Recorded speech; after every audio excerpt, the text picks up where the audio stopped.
જય માતાજી, અન્નપૂર્ણા રસોઈ ઘરમાં આપણું સ્વાગત કરું છું. આજે આપણે બનાવશું આખા રીંગણ બટેકા. એના માટે મને જમીન આવી હતી આશા રાવલની આખા રીંગણ બટેકા બનાવો. આજે આપણે આખા રીંગણ બટેકા બનાવશું. એના માટે આપણે વસ્તુ લીધી છે.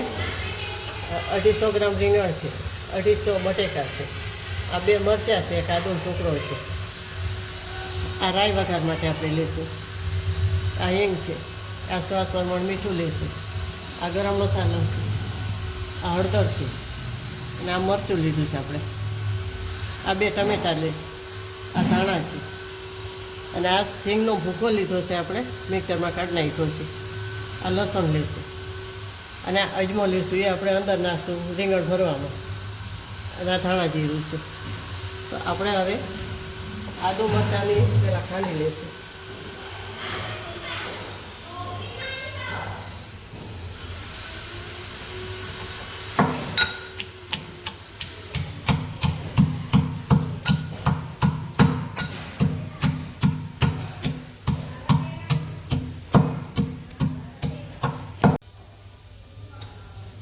આપણે આ રીંગણા બટેકા ભરી લઈશું. એમાં આપણે બટેકા કાપી લીધા છે, અને રીંગણ વહેલા કાપી તો કારા પડી જાય, એટલે આપણે કાપ્યા નથી. તો હવે આપણે રીંગણમાં ચીરા પાડી લઈશું.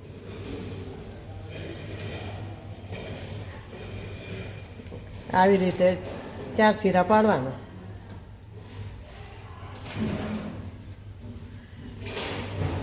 રીંગણ તમારે નાના લેવા હોય તો લેવાય. આ બટેકા ભેગા છે એટલે રીંગણ વહેલા ચડી જાય, એટલે આપણે થોડા મોટા લીધા છે.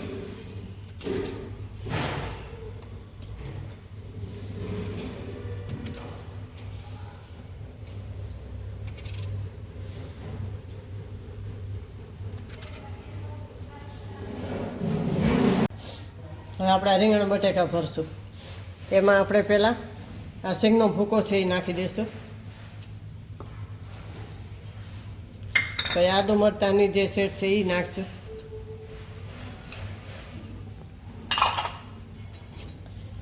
પછી આપણે લસણ જે લીધું હતું એ નાખશું. આમાં લસણ વધારે હોય તો સારું લાગે, સરસ થાય. પછી આપણે ધાણા જીરું નાખશું. આ લાલ મરચું નાખશું. આ મોરું લીધું છે એટલે બહુ તીખું નથી. પછી તમારે તીખું જેવું જોયું વધારે જોતું વધારે નાખવાનું. આ હિંગ આપણે વઘારમાં નાખશું. આ મીઠું સ્વાદ પ્રમાણે લઈશું. આ હિંગે આપણે વઘારમાં નાખશું. આ ગરમ મસાલો અને અજમો લીધો એ આપણે આમાં જ નાખી દઈશું. થોડો કસ કરી લેવાનો એટલે બહુ આખો ના લાગે. હવે આપણે આમાં તેલ લઈશું, 1-2 પાવરા.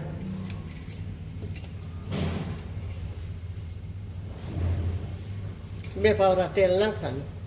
મસાલો હોય એ પ્રમાણે તેલ નાખવાનું. મસાલો બધો મિક્સ કરી લઈશું.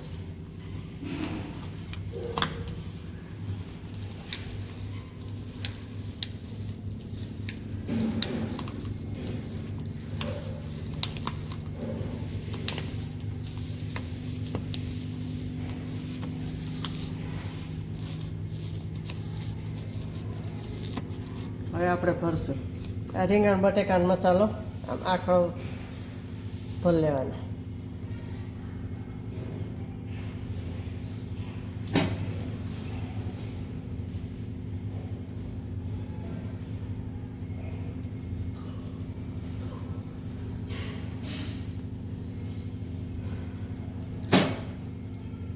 આ બટેકાને આપણે આમ કાપા પાડી લીધા છે. આખું હોય, નાનું હોય તો આખું રાખવાનું, મોટા હોય તો 2 કટકા કરી લેવાના. આ નાનું છે તો આપણે આ આખું રાખ્યું છે.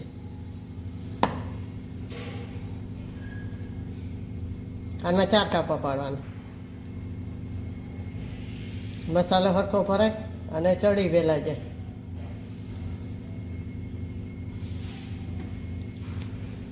હવે આપણા રીંગણ બટેકા ભરાઈ ગયા છે. આપણે વઘાર કરશું.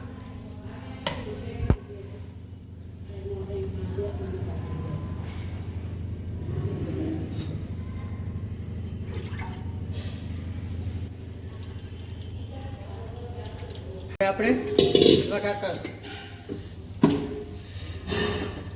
ગેસ લગાડશું. કુકરમાં કરશું એટલે જલ્દી થઈ જાય.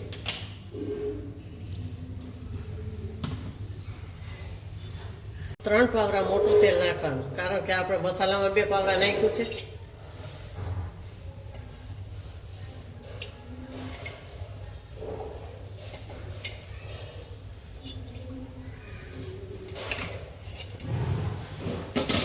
હવે આપણે રાઈ નાખશું.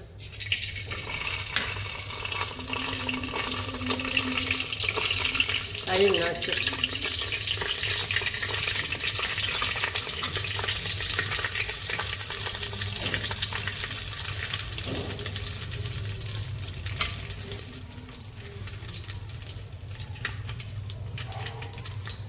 હવે આપણે આમાં રીંગણ નાખી દઈશું.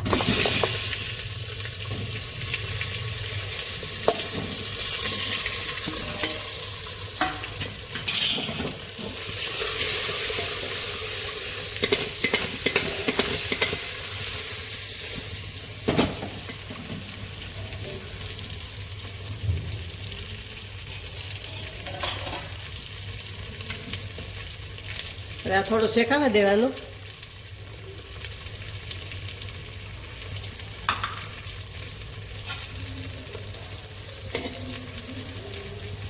હવે આપણે ટમેટા નાખી દઈશું. ધાણા ઉપર નાખીશું. થોડાક અંદર નાખીશું.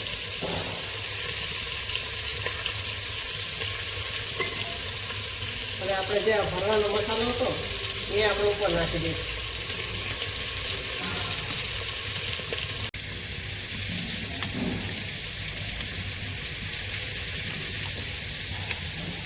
હવે આપણે આ ઉપર નાખી દઈશું.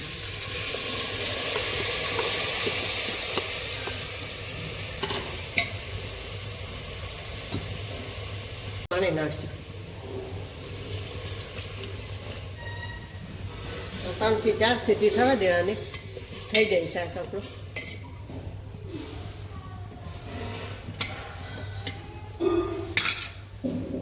હવે આપણે કુકર અને 15 મિનિટ રાખવાનું. 3 થી 4 સીટી થાય એટલે શાક કમ્પ્લીટ થઈ જાય. આપણે આમાં 3 થી 4 સીટી થઈ ગઈ છે. એવું હોય તો એક વધારે વગાડી દેવાની. હવે આપણે ગેસ ઠાર નાખીશું. શાક ધોઈ લઈશું.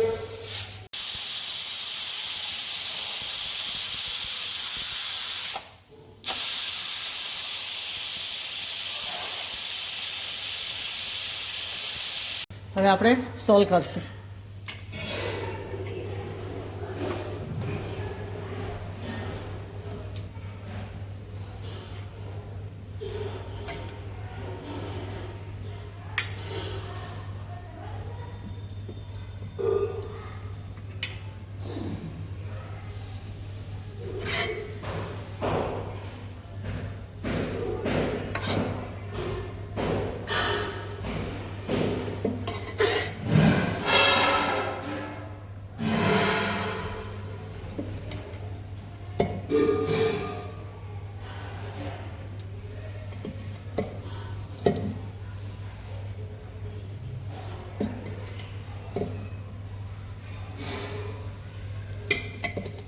નાખશું. અંદર નાખ્યા છે પણ ઉપર થોડા નાખીએ તો હા.